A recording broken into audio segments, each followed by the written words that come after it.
somewhere in the back of his mind, there was something that said, I have been a great Latin lover star, and it's all my mustache.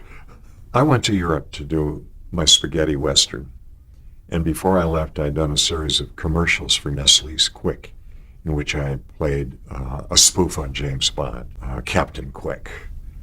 And, why, that's right, Batman. Why, It was fun to work with. What if I told you there's a Batman scene from 1967, so rare, so hidden, that for over 50 years, nobody in America even knew it existed? Not even the most hardcore collectors. Not even the cast.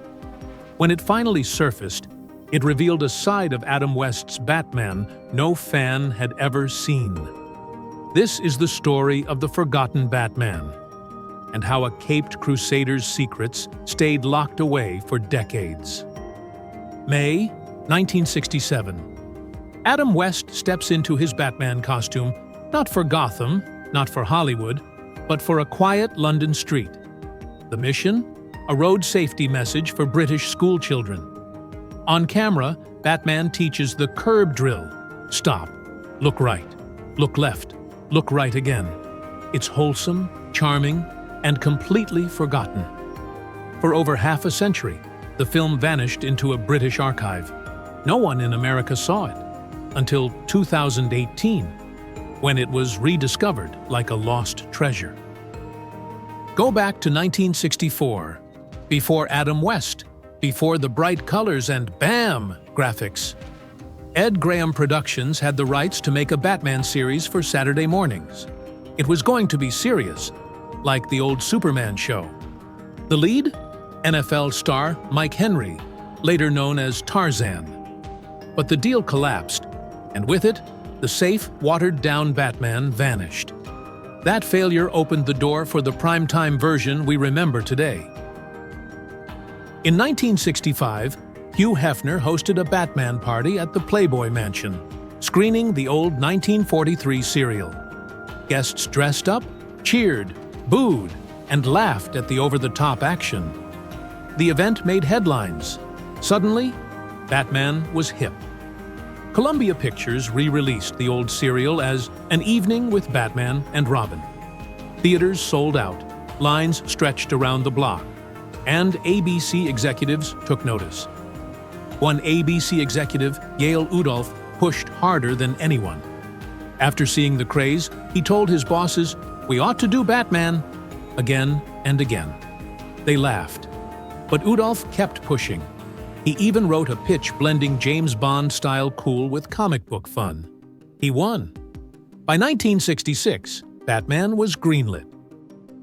William Dozier was hired to produce, but he had never read a comic book.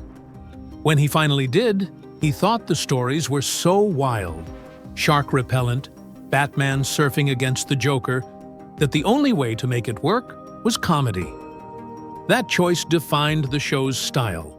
Pop art camp, bright costumes, over-the-top villains, and instant recognition. 2 screen tests, one with established star Lyle Wagner, one with Adam West and Burt Ward. West's deadpan charm and Ward's youthful energy won. And it all started with a Nestlé Quick commercial.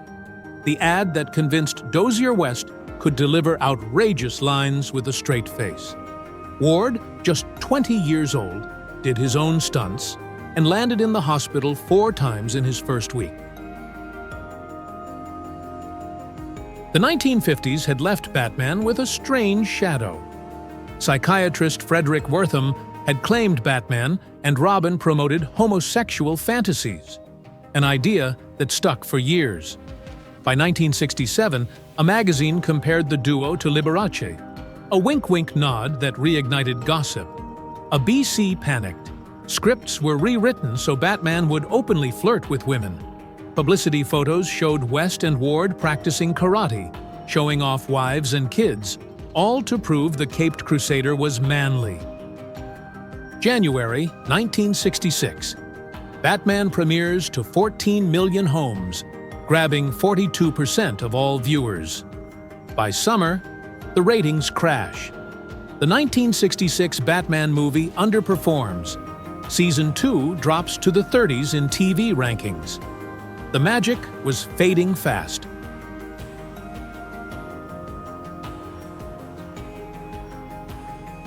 Back to that London shoot in 1967. For decades, fans had no clue Adam West filmed a British road safety PSA in full costume. When it was finally shown in April 2018 at Birmingham City University, jaws dropped. It wasn't just nostalgia. It was history. Proof that even pop culture's biggest icons can still surprise us.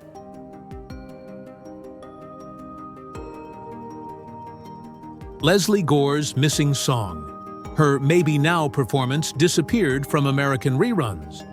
Commissioner Gordon gets gassed. Scenes of Alfred knocking him out with bat sleep spray were cut in some versions.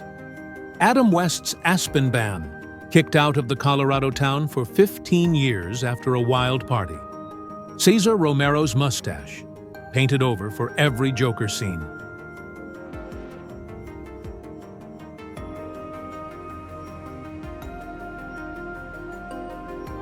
The Two-Face episode that never happened, written by Harlan Ellison, rejected and lost until 2014.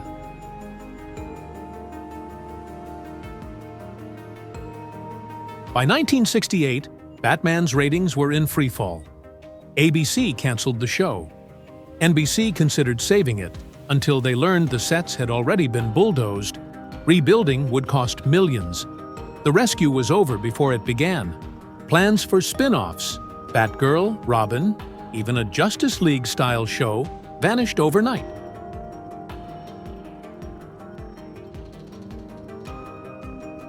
The 1966 Batman was more than a TV show. It was a phenomenon, bright, loud, and unforgettable. And thanks to that lost London scene, we're reminded, even legends have stories we've never heard.